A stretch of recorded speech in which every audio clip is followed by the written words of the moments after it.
Selamat pagi, nama saya Laurentius Alberto dengan NIM 201041717121. Baik, di sini saya akan membacakan ringkasan dari materi analisis lingkungan bisnis bab 2 dan bab 3.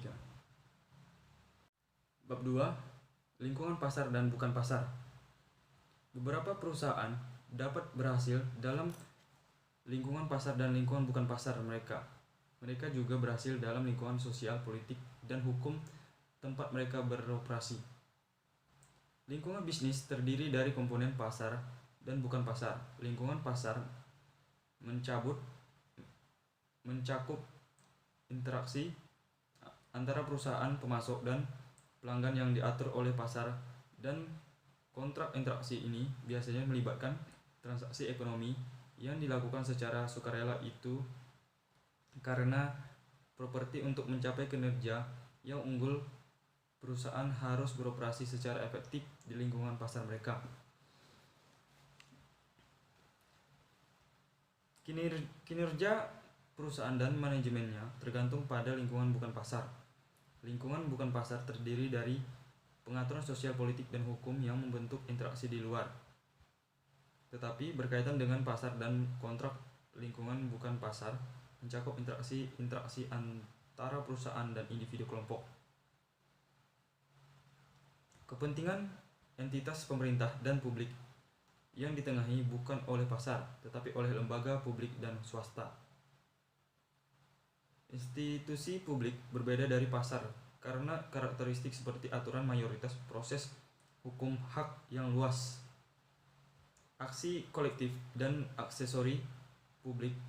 Aktivitas dalam lingkungan bukan pasar dapat bersifat sukarela, misalnya bila perusahaan melakukan kerjasama dengan pejabat pemerintah atau kelompok kelingkungan perusahaan dapat sukarela bekerja sama dengan pemerintah atau pemerintah lingkungan.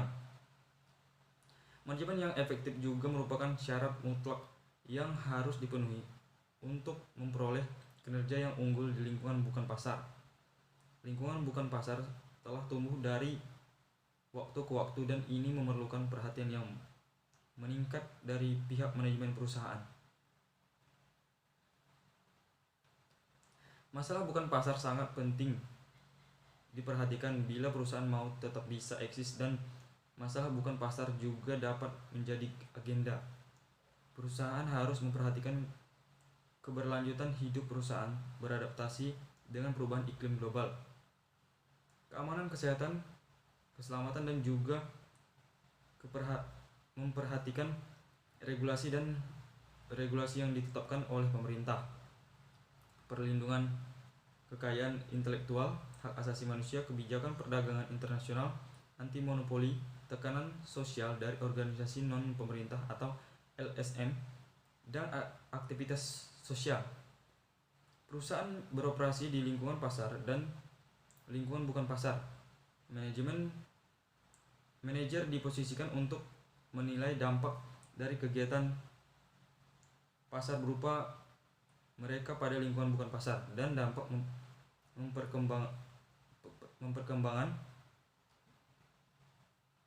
perkembangan di lingkungan bukan pasar terhadap peluang dan kinerja pasar. Manajemen dengan demikian bertanggung jawab untuk merumuskan dan menetapkan strategi pasar dan bukan pasar. Perusahaan biasanya menangani masalah non-pasar secara proporsional. Bila terdapat dampak potensial mereka pada kinerja, manajer berada dalam posisi terbaik untuk menilai dampak-dampak tersebut dan merumuskan strategi untuk mengatasi masalah tersebut. Manajer juga berpartisipasi dalam mengimplementasikan strategi bukan pasar. Pasar saling terkait aktivitas perusahaan di lingkungan pasarnya dapat menghasilkan masalah dan perubahan pasar di lingkungan.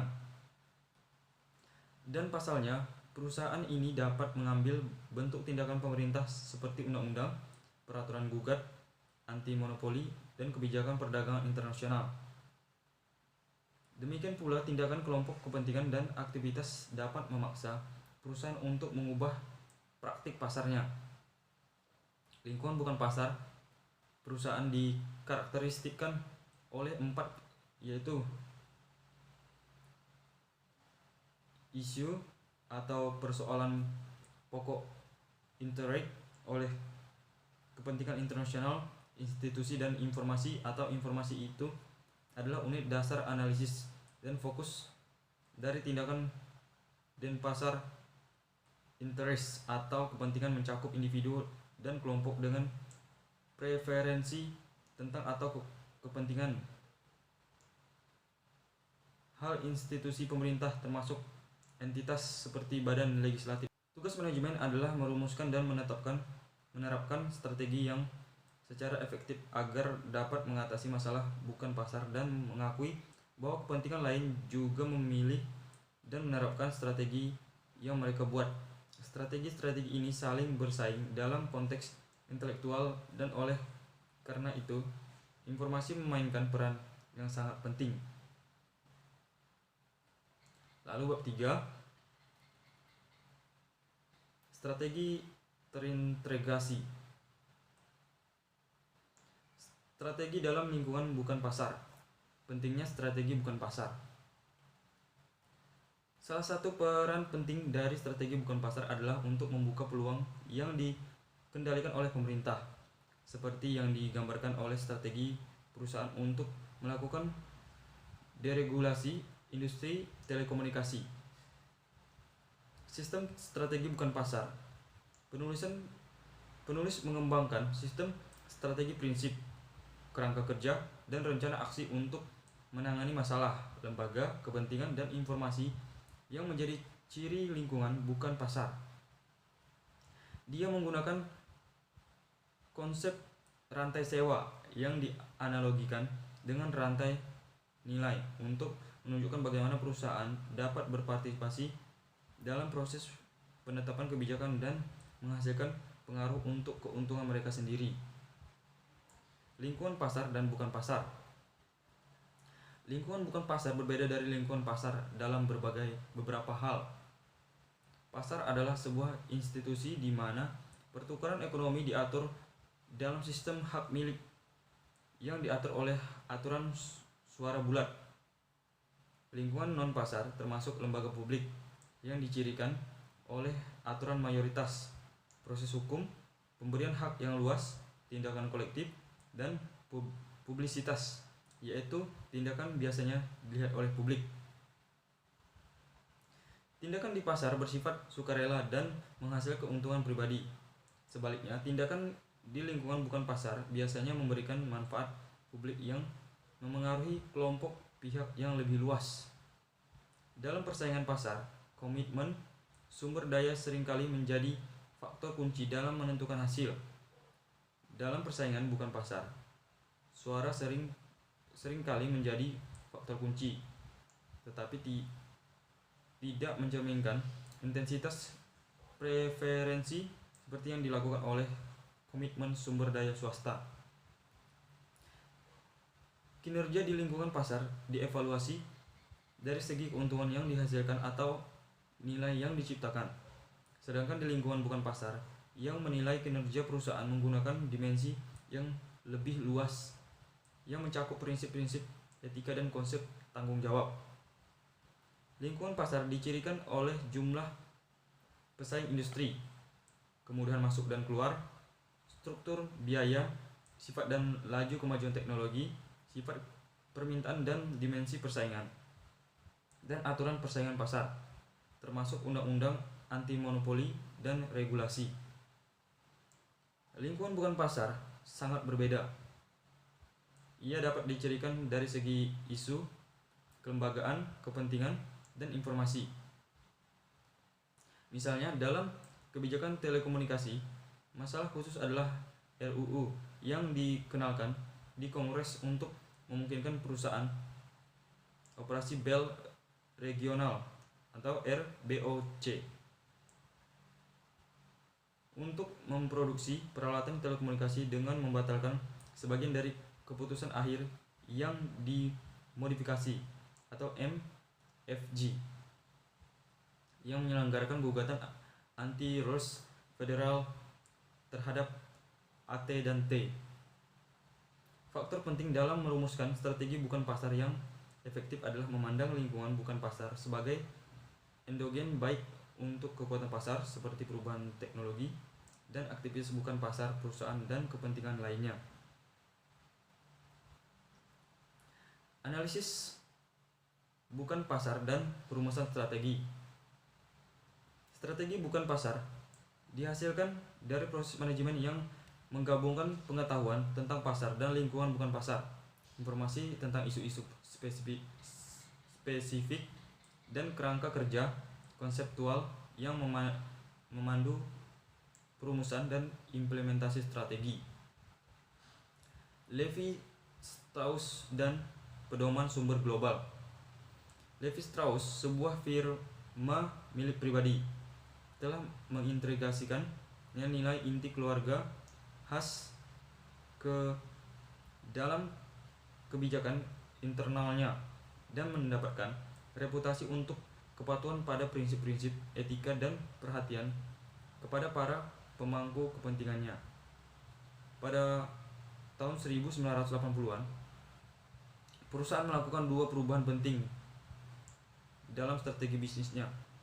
Strategi pertamanya adalah memperluas lini produknya, terutama ke pakaian kasual, dan berkembang secara internasional baik di pasar maupun sumbernya. Strategi kedua adalah melakukan perluasan pasar dan lini produknya dan pertumbuhan penjualan di Amerika Serikat dan tekanan untuk sumber pasokan berbiaya rendah mengakibatkan peningkatan pesat dalam jumlah pemasok lepas pantai. Sistem strategi non-pasar. Sebuah proses untuk menangani masalah non-pasar yang dicontohkan oleh kasus Levi Strauss adalah bagian dari serangkaian pendekatan yang lebih luas membentuk sistem strategi bukan pasar. Sistem ini dapat divisualisasikan sebagai piramida dengan kerangka kerja konseptual di puncak dan rencana tindakan khusus isu di bagian bawah. Kerangka konseptual memberikan prinsip yang memandu analisis dan perumusan strategi. Tingkat kedua, strategi inti perusahaan mencakup misi dan nilai intinya, pendekatan untuk berurusan dengan pemerintah, misalnya kejujuran, pembangunan dan pemeliharaan reputasi dan tujuan khusus. Tingkat berikutnya terdiri dari kebijakan seperti persyaratan keterlibatan yang memandu manajer perusahaan dalam melakukan aktivitas yang didelegasikan. Tingkat terakhir, piramida terdiri dari implementasi atau rencana aksi khusus untuk menangani masalah non-pasar. Strategi non-pasar dapat diterapkan misalnya melalui lobi oleh eksekutif perusahaan atau membantu pemasok meningkatkan keselamatan pabrik mereka. Persaingan dan perubahan dalam lingkungan bukan pasar. Lingkungan bukan pasar harus dianggap kompetitif, seperti juga lingkungan pasar persaingan bukan pasar berfokus pada masalah tertentu, seperti proposal untuk meningkatkan standar penghematan bahan bakar AS, serta masalah sistemik seperti perlindungan kekayaan intelektual. Strategi bukan pasar penting karena jika tidak ada, pesaing di lingkungan bukan pasar akan memengaruhi hasil dari masalah dan membentuk aturan main untuk keuntungan mereka. Strategi dan siklus hidup isu bukan pasar. Menggunakan konsep siklus hidup dari bab 1, mengidentifikasi strategi sebagai fungsi dari tahap di mana perusahaan mulai menangani masalah bukan pasar. Perusahaan memiliki lebih banyak fleksibilitas dan pilihan yang lebih luas jika lebih awal menangani suatu masalah. Jika masalah ditangani pada tahap identifikasi masalah, strategi dapat diarahkan untuk memengaruhi perkembangan masalah. Perusahaan juga dapat membingkai masalah sebelum pembentukan kelompok kepentingan. Strategi dan perbatasan. Bartlett dan Gosal mencirikan strategi pasar sebagai multidomestik atau multinasional, internasional dan global. Strategi pasar global adalah strategi di mana produk dan strategi dikembangkan untuk mengeksploitasi pasar dunia yang merupakan kesatuan yang terintegrasi. Strategi internasional berpusat pada mentransfer keahlian perusahaan induk ke pasar luar negeri. eBay misalnya membawa layanan lelang online-nya ke negara lain dengan kesuksesan yang beragam. Keberhasilan strategi multidomestik memerlukan rencana aksi khusus untuk isu yang disesuaikan dengan lembaga dan organisasi kepentingan di masing-masing negara. Contoh masalah bukan pasar yang membutuhkan pendekatan multidomestik termasuk kebijakan pajak, kebijakan antitrust, peraturan keselamatan, persetujuan obat-obatan, penegakan hak kekayaan intelektual, dan peraturan lingkungan. Strategi terintegrasi. Strategi pasar melayani tujuan kinerja unggul dengan mengembangkan dan mempertahankan keunggulan kompetitif yang diperlukan untuk memanfaatkan peluang pasar. Strategi bukan pasar melayani tujuan kinerja yang unggul dengan berpartisipasi secara efektif dan bertanggung jawab dalam proses publik yang memengaruhi kendali peluang. Kinerja suatu perusahaan juga bergantung pada seberapa baik strategi bukan pasarnya terintegrasi dengan strategi pasarnya. Karena kinerja perusahaan adalah tanggung jawab manajemen, manajer bertanggung jawab atas strategi pasar dan bukan pasar dan integrasi mereka.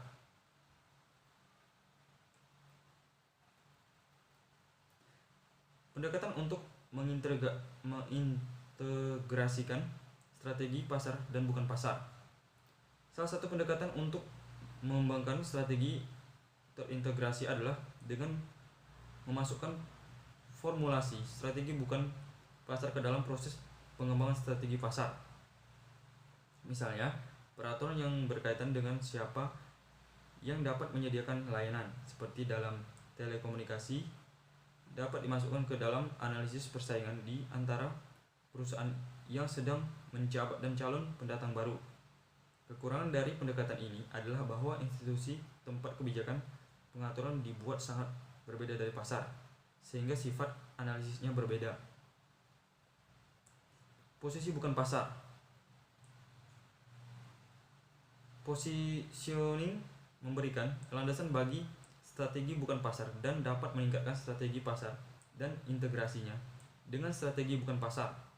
Penentuan posisi bukan pasar juga memengaruhi serangkaian masalah dan tantangan yang dihadapi perusahaan, termasuk tantangan dari aktivis dan kelompok kepentingan, pemerintah dan pesaing. Sebagian besar perusahaan berfokus pada masalah non-pasar dengan dampak yang berpotensi signifikan terhadap kinerja.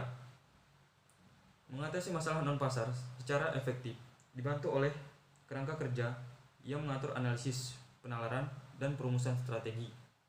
Perumusan strategi, implementasi strategi.